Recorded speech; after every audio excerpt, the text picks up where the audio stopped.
फिर लोग पूछ रहे हैं कि भाई ईडी के सामने पेश हो जाते अगर डर नहीं लगता है। ईडी ज्यादा से ज्यादा क्या कर लेगी, गिरफ्तारी तो करती जिससे आपको डर नहीं लगता।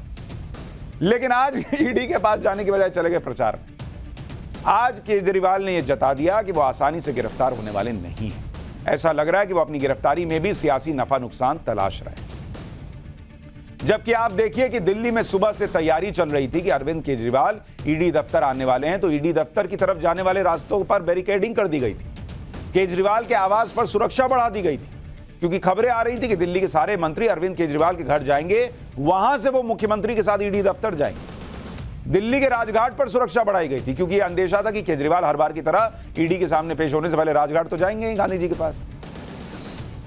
लेकिन केजरीवाल कहीं गए ही नहीं, वो चले गए प्रचार करने। उन्होंने यू टर्न वाली गाड़ी ले ली, मतलब ईडी के दफ्तर जाते जाते वो सीधा मुड़े और चले गए एमपी निकल लिए।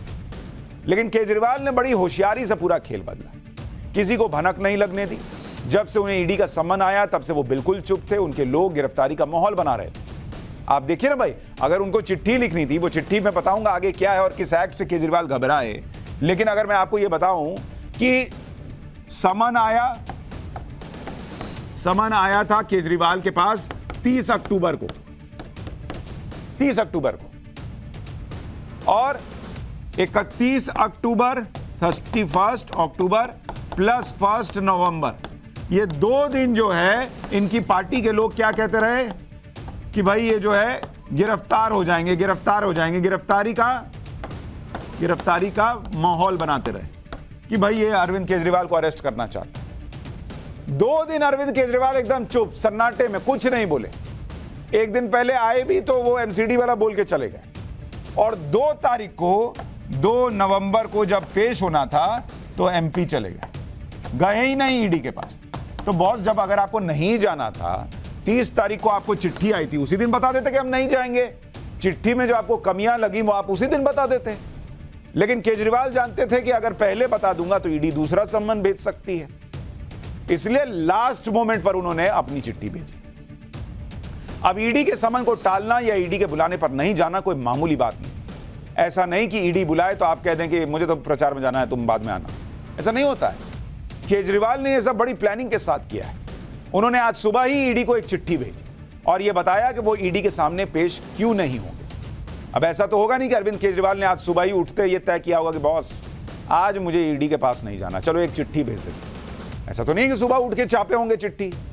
जाहिर सी बात है कि समन आने के बाद से ये प्लानिंग होगी, लेकिन अरविंद केजरीवाल ने अंत तक इस प्लानिंग का खुलासा नहीं किया और अपने लोगों से माहौल बनवाते रहे कि केजरीवाल जी गिरफ्तार होने वाले हैं, केजरीवाल जी गिरफ्तार होने वाले हैं।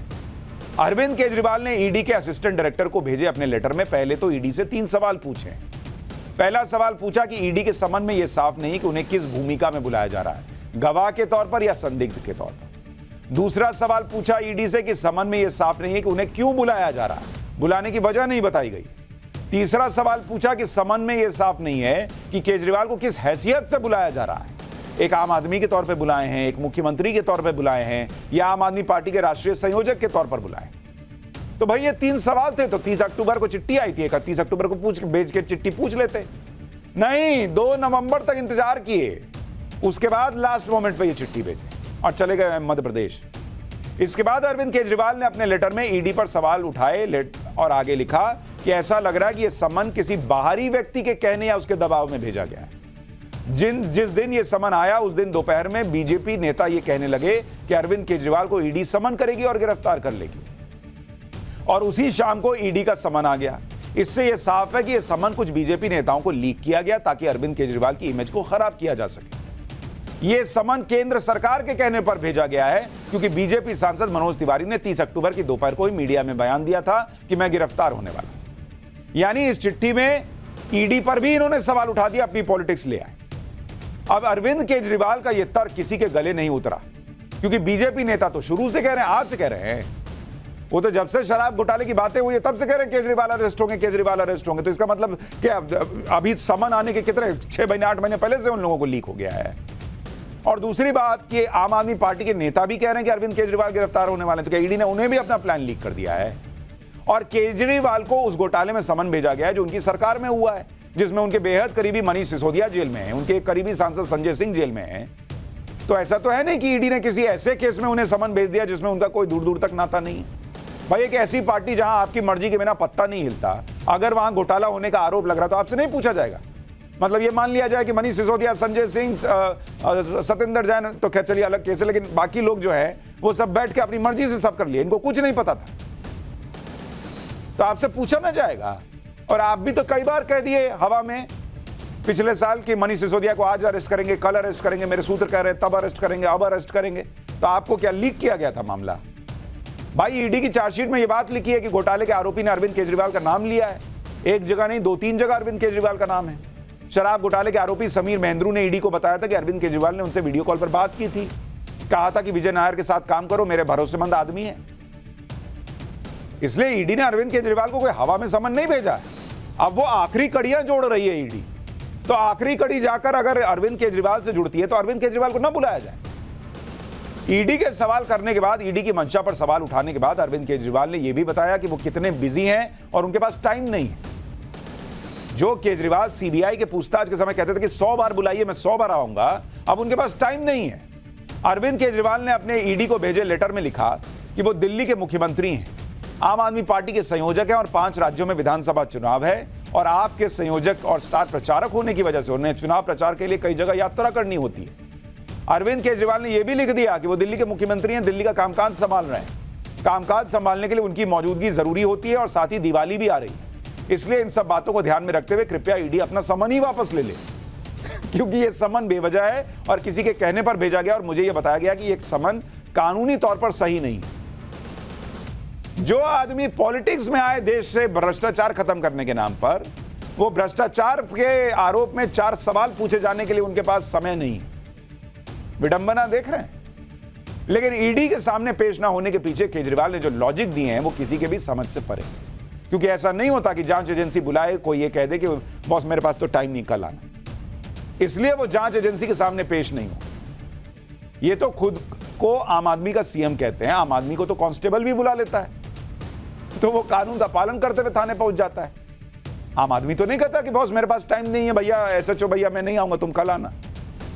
आम आदमी तो जाता है, लेकिन शीश महल में रहने वाला आम आदमी नहीं जाता, बॉस उसके पास टाइम है। फिर केजरीवाल तो वो नेता हैं जो कहते थे कि 100 बार बुलाओगे 100 बार आऊंगा, क्योंकि उन्होंने कुछ गलत नहीं किया। सुनिए, केजरीवाल को अप्रैल में सीबीआई ने पूछताछ के लिए बुलाया था तो उन्होंने क्या कहा था, फिर आपको बताऊंगा वो एक्ट, वो कानून कौन सा है जिससे केजरीवाल शायद घबरा रहे हैं। प्रधानमंत्री जी, अगर केजरीवाल भ्रष्ट है तो दुनिया का कोई आदमी ईमानदार नहीं है। केजरीवाल देश के लिए जीता है और देश के लिए मरेगा। आप मुझे 100 बार सीबीआई ईडी बुलाओगे तो मैं 100 बार जाऊंगा। आप हम भारत के लोगों को परेशान कर सकते हैं, पर अब आप भारत को रोक नहीं पाओगे। भारत दुनिया का नंबर 1 देश बन के रहेगा। 100 बार बुलाओगे तो 100 बार आऊंगा। केजरीवाल जो है, अगर वो भ्रष्ट है तो कोई ईमानदार नहीं है। केजरीवाल को गिरफ्तार कर लोगे, उसके शरीर को गिरफ्तार कर लोगे, उसकी आत्मा को कैसे गिरफ्तार करोगे? केजरीवाल जी फिल्मों के रिव्यू ही सिर्फ क्यों करते हैं? मुझे लगता है उनको फिल्मों के लिए अपना योगदान देना चाहिए लिखने के लिए, इतने अच्छे अच्छे डायलॉग लिखते हैं। टैलेंट है बॉस। लेकिन अब ऐसा क्या बदल गया कि केजरीवाल ने ईडी के सामने जाने से मना कर दिया? क्योंकि ये वही केजरीवाल है जो सीबीआई का समन आने पर सीबीआई के सामने पेश होने चले गए थे। 16 अप्रैल 2023 को पूछताछ हुई थी, 9.5 घंटे पूछताछ चली थी, सारे सवालों के जवाब देने का दावा किया था। लेकिन ईडी के से केजरीवाल को क्या दिक्कत है? ईडी के समन पर केजरीवाल ने पेश होने से क्यों मना कर दिया? इस सवाल का जवाब अरविंद केजरीवाल के ईडी को भेजे लेटर में छिपा है। लेटर में वो 4 अक्षर हैं जिससे हो सकता है अरविंद केजरीवाल ईडी के सामने पेश होने से बच रहे हैं। और ये 4 अक्षर जिनसे शायद अरविंद केजरीवाल थोड़ा घबरा रहे होंगे ईडी के सामने पेश होने से, वो 4 अक्षर है PMLA, जिसका मतलब होता है prevention of money laundering act. Laundering और ये ए से एक्ट। अब आप बताइए ये पीएमएलए में ऐसा क्या है बॉस जो केजरीवाल इससे थोड़ा बच रहे हैं? केजरीवाल ने अपने लेटर में लिखा कि उन्हें 30 अक्टूबर को समन मिला। उन्हें 2 नवंबर को सुबह 11:30 बजे पेश होने को कहा गया। यह समन पीएमएल एक्ट के तहत भेजा गया है। अब इसी बात से अरविंद केजरीवाल परेशान हो सकते हैं, क्योंकि समन पीएमएलए के तहत आया है और इसका मतलब यह है कि अरविंद केजरीवाल को ईडी ने पीएमएल एक्ट के सेक्शन 50 के तहत समन भेजा है। इस सेक्शन के तहत ईडी को यह अधिकार है कि किसी केस की जांच में किसी व्यक्ति को पूछताछ के लिए समन कर सकती है और उसका बयान रिकॉर्ड कर सकती है। पीएमएल एक्ट के सेक्शन 45 के तहत मनी लॉन्ड्रिंग एक नॉन बेलेबल ऑफेंस है और इसमें जमानत जल्दी नहीं मिलती। इस कानून के तहत ईडी के पास किसी व्यक्ति की जांच करने, गिरफ्तार करने, प्रॉपर्टी को जब्त करने का अधिकार होता है। इसके साथ ही जिस भी आरोपी पर पीएमएल एक्ट के तहत केस चलता है, उसे किसी सामान्य केस के उलट खुद को निर्दोष साबित करना होता है। भाई सामान्य केस में क्या है कि जिसने आरोप लगाया है वो साबित करता है कि यह दोषी है। पीएमएल एक्ट के तहत आपको साबित करना है कि मैं निर्दोष हूं, जबकि सामान्य केस में यही माना जाता है कि जब तक प्रूव ना हो जाए तब तक आरोपी निर्दोष है। पीएमएल एक्ट के सेक्शन 24 के तहत खुद को निर्दोष साबित करने पर का भार आरोपी पर होता है। अरविंद केजरीवाल ने ईडी को जवाब दे दिया कि वो नहीं आने वाले, ये भी बता दिया क्यों नहीं आने वाले, लेकिन कहानी यहीं खत्म नहीं होती। शायद उनके अंदर ये डर है कि पीएमएल एक्ट के तहत गया तो अंदर बहुत लंबा चला जाऊंगा, क्योंकि मनीष सिसोदिया भी इसीलिए बाहर नहीं आ पा रहे आसानी से। अब आगे क्या होगा अब आपको वो भी बताता हूं। भाई आज तो नहीं गए, अब आगे अब बहुत संभव है कि ईडी अरविंद केजरीवाल के लेटर का जवाब दे। कानून के मुताबिक पीएमएल एक्ट केस में ईडी 3 बार तक अरविंद केजरीवाल को समन भेज सकती है। एक व्यक्ति 3 बार तक ही ईडी के समन को स्किप कर सकता है, मतलब उससे बच सकता है। एक बार तो हो गया, 2 बार और ईडी भेजेगी समन। 3 बार समन भेजने के बाद अरविंद केजरीवाल पेश नहीं होंगे तो ईडी उनके खिलाफ नॉन बेलेबल वारंट जारी कर सकती है। इसके तहत अरविंद केजरीवाल को तय समय और दिन पर कोर्ट में पेश होना होगा। अगर केजरीवाल नॉन बेलेबल वारंट को भी इग्नोर करते हैं तो फिर उन्हें गिरफ्तार किया जा सकता है। कानूनी तौर पर अब अरविंद केजरीवाल के पास क्या विकल्प है? यह तो ईडी का विकल्प था। केजरीवाल के पास पहला विकल्प यह है कि वो फिर से समन आने का इंतजार करें, लेकिन पेश ना हो जैसे वो अभी कर रहे हैं। जितना समय हो सके पेशी से बचने की कोशिश करें।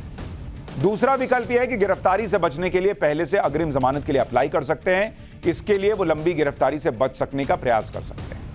तीसरा विकल्प ईडी के समन को चैलेंज करने के लिए हाईकोर्ट जा सकते हैं, जैसा झारखंड के मुख्यमंत्री हेमंत सोरेन ने किया था। अब अरविंद केजरीवाल को शायद यह लग रहा है कि वो भी झारखंड के मुख्यमंत्री हेमंत सोरेन की तरह ईडी के समन से बच सकते हैं। आपको झारखंड के मुख्यमंत्री हेमंत सोरेन का मामला याद दिला देता हूं। उन्हें मनी लॉन्ड्रिंग के एक मामले में ईडी 5 बार समन भेज चुकी है। उनको पहला समन 7 अगस्त को आया, वो पेश नहीं हुए। दूसरा समन 15 अगस्त को आया, पेश नहीं हुए। तीसरा समन 9 सितंबर को आया, पेश नहीं हुए। चौथा समन 23 सितंबर को आया, पेश नहीं हुए। समन के खिलाफ हाईकोर्ट चले गए और चौथे समन वाले दिन ही गए थे ताकि मामला कोर्ट के विचाराधीन हो जाए।